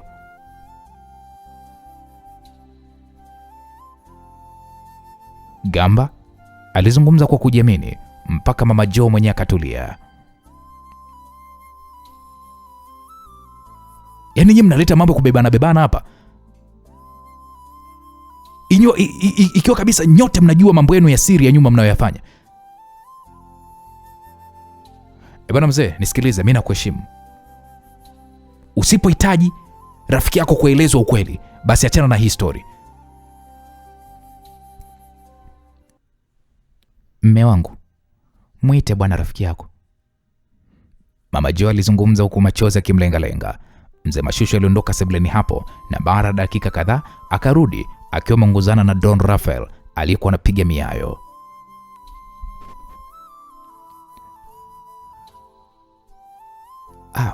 Pole bwana, tumekuamsha alfajiri shemeji. Au sijali, poleni. Kaka hapa amenieleza lililotokea. Ni kweli kabisa. Gamba alitoa wallet yake mfukoni, alitoa picha ndogo ya mwanamke aliyoitoa kwenye wallet ya baba Glory. Mzee wangu, unamkumbuka huyu msichana?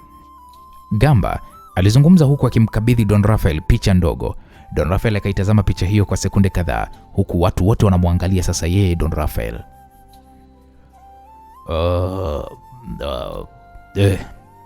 Namkumbuka huyu binti, namkumbuka. Alikuwa ni mfanyakazi wangu wa ndani. Wewe hii picha umeitoa wapi? Unakumbuka ulichokifanya naye miaka hiyo alipokuwa anafanya kazi hapa? Unajua huyu binti alikuwa ni piskali na mwanaume yeyote asingeweza kumwacha, hususan mavazi yao ya visketi vifupi. Kwa hiyo kaka, ulimkula huyu binti? Ndugu yangu, ndio nilimkula. Ngoja kwanza, mbona mnanihoji kama vile niko mahakamani? Kuna nini kinachoendelea?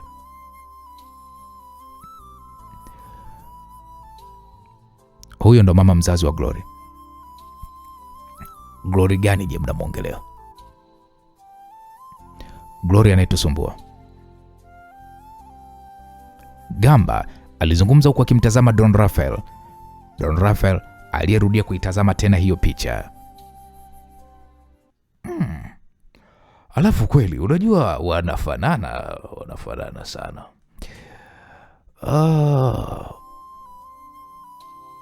Unajua sasa hivi ndo naanza kuitazama hii picha yake vizuri.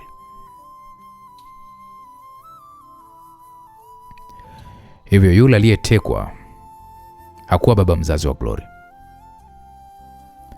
Gamba, unataka kusema nini? Namaanisha kwamba Glory ni binti yako. Hapana bwana. Mimi siwezi kuwa na mtoto kama Glory. Matatizo yangu mimi nayajua bwana. Siwezi kuyaongea hapa. Glory ni binti yako. Na kupitia wewe utaweza kumrudisha Rose nyumbani. Nyinyi watu mbona siwaelewi? Naona mapicha tu au bado niko usingizini? Eti mzee mwenzangu Mashushu, niko kwenye ndoto kwa maana kuamka wajua asubuhi na kusomewa mashtaka kwamba mimi na mtoto tena Glory. Hii hapana kwa kweli bwana. Nilipozungumza na baba Glory, alinielezea kuhusiana na tajiri mmoja anayeitwa Rafael na alinithibitishia na picha yako. Madam, nisaidie ile picha tafadhali. Kwani wewe mke wangu una picha gani tena? Kuna picha Gamba alinipatia, nimeweka chumbani kwenye drawer ya kitanda. Hiyo picha ya nani? Ya shemeji hapa. Ipo kwenye drawer gani? Upande ule ninaolala.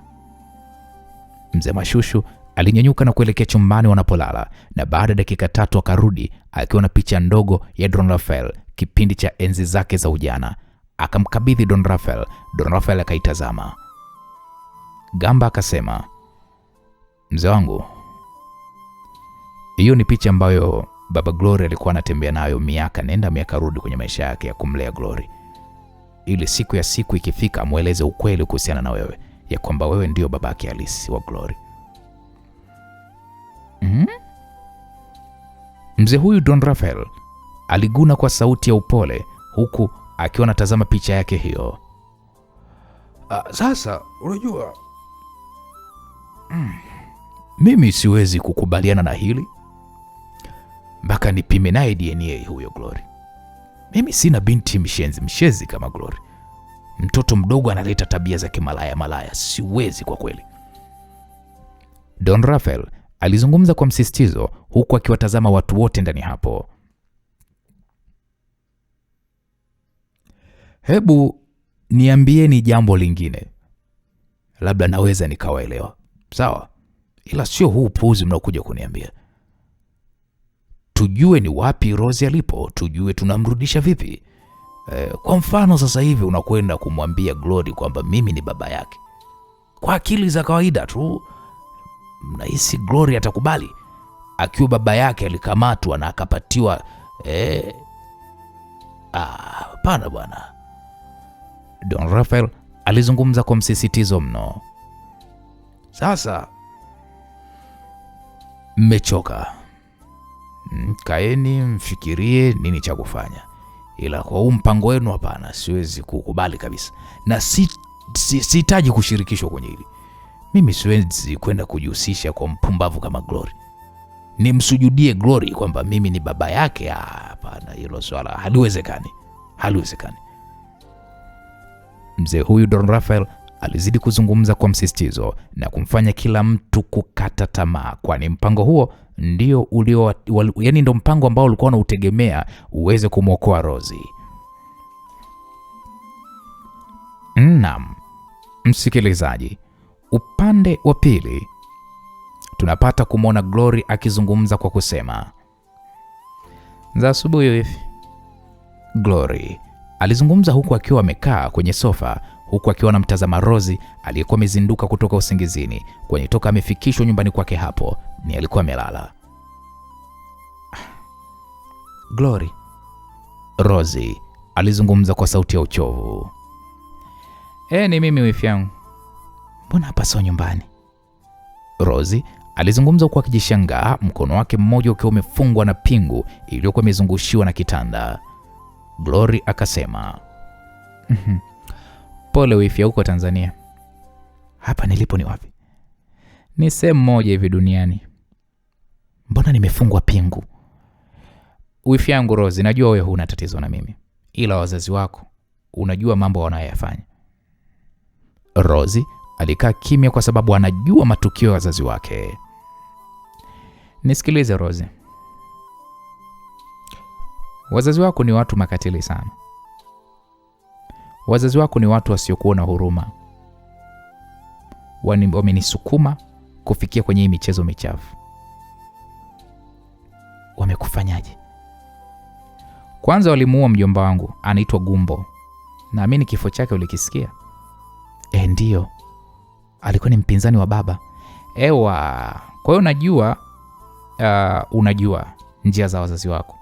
Walimuua mjomba wangu kwa manufaa yao ya kibiashara, pasipo kujua kwamba ni mjomba wangu, na kipindi nakufa nilikuwa niko ndani ya nyumba yenu. Na imani unajua kila kitu Rose. Najua. Hawakuishia hapo wazazi wako. Walipojua mimi ndo nitakuwa mrithi wa mali za Gumbo, na kwamba mimi nina mahusiano na Gumbo, wakataka kuniua tena, huku mama yako akiwa na kisasi kikubwa sana juu yangu, akinishtumu kwa kumsababishia Joe kifo. Nakumbuka. Wifi yangu Rosie, kwa mimi nimekimbia nchini Tanzania kwa ajili ya wazazi wako. Lakini wazazi wako hawajaishia hapo. Wakamtega babangu na wakamtesa kiasi cha kunifanya mimi nishikwe na hasira, nikalipiza kisasi, na ndo maana nikakuteka na wewe. Kwa wifi yangu, mimi nimefanya hivyo sio kwamba labda na roho yangu mbaya. Nilitaka tu umwachie babangu ambaye maskini ya Mungu hajawakosea chochote. Ila walivyokuwa washenzi wale wazazi wako, baada ya makubaliano wakasaidiana na askari polisi, wakafanya operation ya kuwakamata wafanyakazi wangu wote Tanzania ambao walikuwa wanafanya kazi na mjomba wangu. Hebu tazama hii video, afikisha uniambie mimi nini nikifanya. Glory akampatia Rosie simu, akawaona wazazi wake wakiwa na walinzi, huku vijana wengi waliokuwa wamevuliwa mashati wakiwa wamepigishwa magoti. Rosie hakuamini kusikia amri kutoka kinywani mwa wazazi wake, wakiamrisha kwamba watu hao wauliwe, ikiwamo ni watoto wadogo pia wengine walikuwapo. Kitendo hiko kilimfanya Rosie kuanza kulia kwa uchungu mno, kwani tukio lilokuwa wamelifanya wazazi wake ni la kinyama vibaya mno. Don Rafael amekana katu ya kwamba yeye sio mzazi wa Glory na hataki kusikia chochote kuhusiana na hizo habari za Glory. Glory anaamua kumweleza Rosie wifi yake huyu, anamweleza ukweli uchafu wa wazazi wake. Rose anapatwa na uchungu mkali mno. Sasa Glory ataamua nini kuhusiana na Rose ambaye ni wifi yake? Patamu hapo bwana, wewe asikovyo mtu. Patamu. Wifi, natumai umeiona hiyo video. Haya, niambie mimi hapo kosa langu ni nini? Yaani mpaka wazazi wako wananifanyia hayo wanayonifanyia. Mimi kosa langu hapo ni nini? Glory alizungumza huku machozi yakimlengalenga. Nimejitahidi kadiri ya uwezo wangu kutafuta amani na wazazi wako, ila wazazi wako wanakwenda kuua hawa vijana wangu ambao hawana makosa.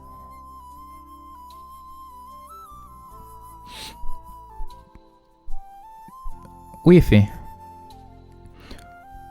unahisi kuniua mimi itamaliza hasira zako? Kauli ya Rose ilifanya Glory kwanza shushe pumzi. Rose, mimi sio muuaji wifi yangu. Nataka tu wazazi wako wajifunze kuheshimu utu wa watu wengine. Wasijihisi ya kwamba wao wapo sahihi kwa kila kitu au kwa nguvu ya kipesa, isiwafanye wakafanya maamuzi ya kudhurumu uhai wa watu. Mimi nina wazo. Wazo gani Rose? Na kusikiliza wifi yangu. Kama utojali, nahitaji ufanye kila linalowezekana uwatoe kwenye hizo biashara kupitia mimi. Kivipi? Najua wazazi wangu mimi wananipenda na watahitaji niweze kuishi. Hivyo unaweza ukawadai kiwango kikubwa mno cha pesa kwa ajili ya makubaliano ya kubadilishana na mimi, kiwango ambacho kitawafanya washuke kiuchumi. Baba yako na mama yako ni waumini wakubwa sana wa kwenye pesa, hivyo wanaamini pesa ndio kila kitu. Hivyo hata ukiwaambia hilo jambo hawawezi kukubali. Jaribu, wakikataa nitajua sio watu wema kwangu mimi. Niambie kiasi gani cha pesa niwatajie, chochote utakachojisikia wewe. Nifunge mdomo ili wajue kwamba nipo kwenye hali ngumu na ninapata mateso makali. Maneno ya Rose yalimfanya Glory kustaajabu, ila alifanya kama Rose alivyokuwa anahitaji, na kisha akampigia video call Mama Jo. Hello mama mkwe. Wewe unahitaji nini wewe? Mama mkwe jamani, wewe ndo kuniuliza mimi nahitaji nini? Oh, basi acha nikukumbushe tu. Nahitaji vijana wangu ama binti yako kipenzi anakwenda kufa. Glory alizungumza huku akimuonyesha Mama Jo. Alimuonyesha video upande ambapo Rose alikuwa amefungwa pingo kitandani, huku mdomoni Rose akiwa amefungwa kitambaa kinachomfanya shindwe hata kuzungumza, huku nywele zake zikiwa zimetimuka timuka. Sasa nisikilize mama mkwe. Umeona hii bastola? Ikichomoka risasi moja tu ikatua kichwani mwa binti yako, basi story yake itakuwa imeishia hapo. Glory alizungumza huku akimuonyeshia bastola iliyokuwa imetengenezwa kwa dhahabu. Kwa hiyo mama mkwe, masaa yanazidi kushuka ujue, kwa sababu najua mlichokifanya kwa hao watu wangu najua, au unabisha unadhani sijui? Mama Jo alibaki kimya huku kila mtu akisikia mazungumzo hayo ya Mama Jo pamoja na Glory. Baba mkwe, bila shaka unanisikia Mama Jo akampatia mzee Mashushu simu hiyo. Nakusikia. Oh, sawa bwana, ni vizuri kama unanisikia. Na unaniona pia, maana ni video call. Jambo zuri sana mzee wangu. Sasa najua una mipango mingi sana ya kuwa mwanasiasa mzuri, mwenye cheo kikubwa serikalini, uje kuwa mbunge, uje kuwa waziri. Lakini nahisi unakwenda kutumia nafasi ya siasa kuficha mabaya yako wewe na mke wako. Najua unaumiza kichwa namna ya kuweza kunidanganya juu ya vijana wangu. Ila naamini unajua vijana wako wamewaua vijana wangu. Hapo mzee Mashushu alishusha pumzi huku akimtazama mkewe aliyekuwa amekaa pembeni yake. Na tena mmewaua kinyama sana. Mmewadhurumu nafsi zao. mmewakatili kwa kiwango cha hali ya juu. Mmewafanya kuwa kama mifugo porini. Kama uamini? Baba mkwe. Ngoja kidogo. Glory akatuma video ya mauaji katika simu ya mzee Mashushu na mkewe, ikiwaonyesha wakitoa amri ya vijana hao wauawe. Video hiyo ikiwa ni pigo jingine kwa mzee Mashushu na mkewe. Glory akasema, sasa baba mkwe, huu katili unaofanya, endapo vyombo vya dola vikija kujua, vitawasweka ndani. Haijalishi hao mlowaua wanauza madawa ya kulevya au la, ila hakuna mwenye haki ya kumua binadamu mwenzie tena kikatili namna hiyo. Halafu isitoshe unakwenda kugombea mambo ya siasa. Uone kai video itakuchafua sana. Glory alizungumza kwa sauti iliyojawa na utani, lakini ikiwa na userious ndani yake. Sasa binti yenu yuko mikononi mwangu, anaitwa Rose. Nitamuua kwa maumivu makali mno. Nitamkata kipande kimoja baada ya kingine. Nitamfanya alie, aumie, ateseke kwa dhambi zenu mlizowafanyia hao watu, na nitahakikisha dunia nzima inakwenda kujua ukatili mliofanya. Glory, ngoja kwanza. Ngoja, hebu niambie unataka nini? Mimi nitakupatia chochote, mimi nitakupatia. Naam, mzee Mashushu alizungumza huku akitetemeka. Hapo Rozi akamkonyeza Glory, kwani walichokuwa wanakihitaji ni tayari umeshakipata. Chochote? Chochote. Mwachie binti yangu Rozi, niambie chochote, mimi nitafanya. Mama Joe akajikuta machozi yakimwagika. Sasa nyinyi mna kitu gani mimi cha kunipatia zaidi ya pesa? Ndio. Niambie binti yangu, unahitaji kiasi gani ili umwachie huyo mwanangu? Nahitaji dola milioni 5, na msiponipatia binti yenu na kwenda kumua. Na video hii nitaiachia kwenye mitandao ya kijamii, muone kama mtamaliza hata siku nyinyi mkiwa mko uraiani. Dola milioni 5? Mbona ni nyingi sana, lakini una masaa mawili tu mzee wangu, nikutakia asubuhi njema. Glory alikata simu na kumfanya mzee Mashushu na mkewe watazamane. Hatuwezi kutoa milioni 500. Mama Joe alizungumza na kumfanya mumewe amtazame kwa mshangao. Wewe una wazimu nini wewe? Sio kwamba nina wazimu mume wangu, yaani tuendeshwe na mpumbavu kama huyu Glory alafu tukubali tu? Hapana, kwa kweli hatuwezi, na siwezi kabisa kuruhusu pesa nyingi kama hiyo kutoka. Mama Joe alizungumza kwa msisitizo. Shemeji, hapa tunazungumzia maisha ya mtoto, tunazungumzia heshima na uhuru wenu shemeji. Hata kama shemeji yeye anajiona nani huyo Glory, sisi hatuwezi kutoa hiyo pesa bwana we. Mke wangu, tuna masaa mawili ya kufanya hilo jambo. Unapotaka kuleta ugumu kwenye hili, unataka nikufikiriaje wewe mwanamke? Unataka nikufikiriaje? Kwamba binti yangu kule auliwe? Kwamba hii video sasa ya mauaji iachiwe mitandaoni? Ili hali unajua kabisa mimi nataka kugombea ubunge. Nisikilize mume wangu, mimi ni mwanamke ninayejua thamani ya familia yangu. Umenielewa eh? Leo atataka milioni 500, kesho atataka tena. Mume wangu utatoa wapi?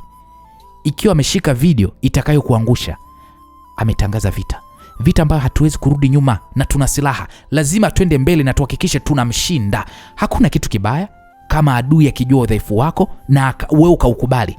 Yaani ukirudisha mashambulizi, lazima atajua kwamba huo sio udhaifu wako. Hivyo tutapigana tu mume wangu, yaani hapa tunapigana. Mama Joe alizungumza huku akiwa anafuta machozi usoni mwake.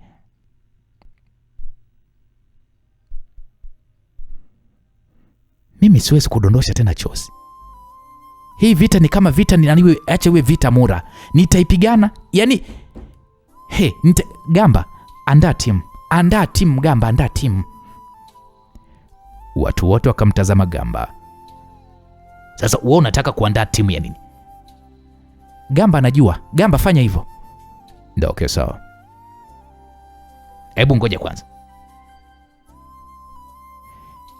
Nyinyi mnataka kusema kwamba mnakwenda kumshambulia Glory? kwa hawa vijana.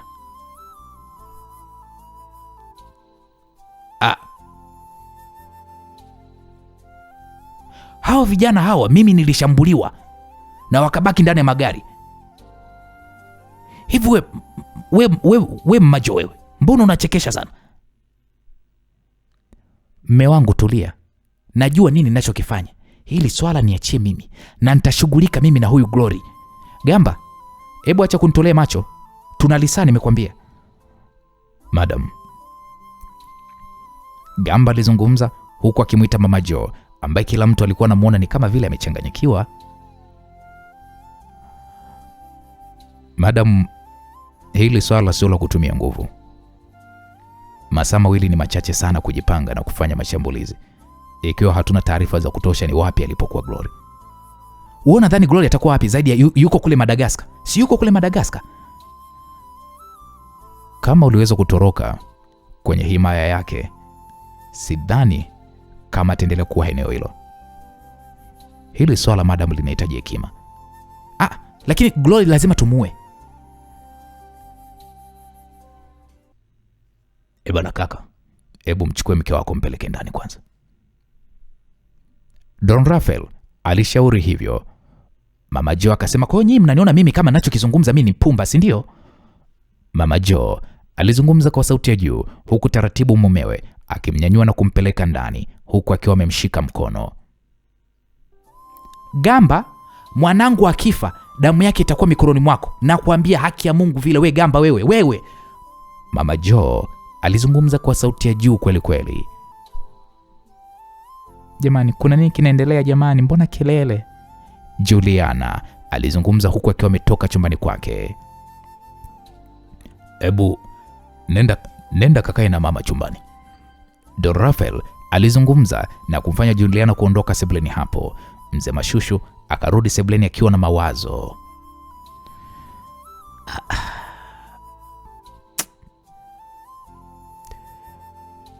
Kaka, maji yamenifika shingoni. Maji yameshamwagika, hivyo hatuna cha kufanya zaidi ya kuhakikisha kwamba tunafuata alichokizungumza Glory. Hebu nisikilize mzee Mashushu. Wewe ni mzee mwenzangu. Ila hiyo dola milioni 500 ni nyingi sana kaka. Na isitoshe hizo pesa zipo kwenye mabenki ya nje. Hebu kwanza hiyo video niione kwanza. Mzee Mashushu akamkabidhi simu Don Rafael, akaitazama video hiyo. Mzee mwenzangu, mbona wewe na mke wako ni wazembe sana? Yaani mnajianikaje kwenye matukio magumu na mazito kama haya? Sura zenu zote zinaonekana tena vizuri kabisa kwenye video. Mbona hujanishirikisha kwenye hili Mashushu? Ni wife ndo aloendesha hiyo operation. Mashushu, hawa ni wanawake tu, wanaongozwa kwa hisia na sio akili ndugu yangu. Sasa ona, mmeingia kwenye shida moja kubwa mno kwa kumwachia mke wako awe anafanya maamuzi ya operation ngumu kama hizi. Sasa tunafanyaje mzee mwenzangu? Maswali ni mengi, japo mimi na machache. Hebu tupate kifungua kinywa na kisha tutajua nini cha kufanya. Okay, sawa. Muda huo Gamba alitoka nje huku akiwa ameongozana na Kipanga ambaye muda wote wa maongezi alikuwa yuko kimya tu.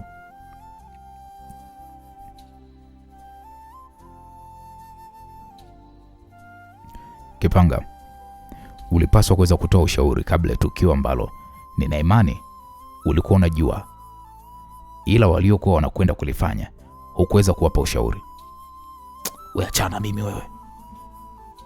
Kipanga aliondoka na kumfanya Gamba mtazame kwa sekunde kadhaa. Gamba akarudi ndani. Samahani mzee, hebu nisaidie video. Gamba alizungumza na ndipo mzee Mashushu akampatia simu Gamba. Gamba akaitazama video hiyo mwanzo mpaka mwisho. Mzee wangu, aliyerekodi hii video ni mtu ambaye tulikuwa naye eneo la tukio. Unamaanisha nini Gamba? Hii video imerekodiwa na kamera ya siri sana, kwa sababu watu hapa wanaonekana kwa ukaribu. Inamaanisha kwamba huyu msaliti tulikuwa naye kwenye msafara. Alafu kweli Gamba, huyu mtu alionekana kuwa karibu. Hebu ngoja kwanza, ngoja. Mzee Mashushu alizungumza huku akionekana kufikiria kwa sekunde kadhaa. Hivi Gamba, ukiangalia video, huyu kameramani aliyekuwa na rekodi hili tukio,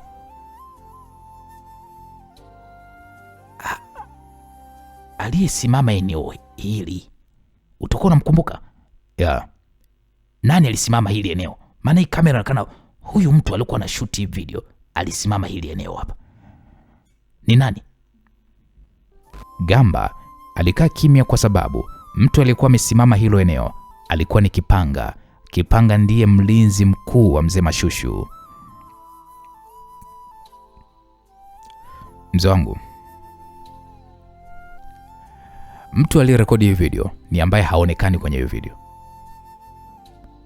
Kwa hiyo unamaanisha Kipanga? Hilo ndio jibu sahihi mzee wangu. Kipanga haonekani kwenye video, lakini watu wote wanaonekana. Na kwa nini haonekani kwenye video ikiwa sisi sote hapa tunaonekana kwenye video? Shenzi zake, kumbe yule ndo anatuchongea, yule mpumbavu yule. Mkuu Hispanic, tunatakiwa tumfuatilie kwa umakini. Shenzi yule. Yaani sikilizeni, hebu mkamateni Kipanga.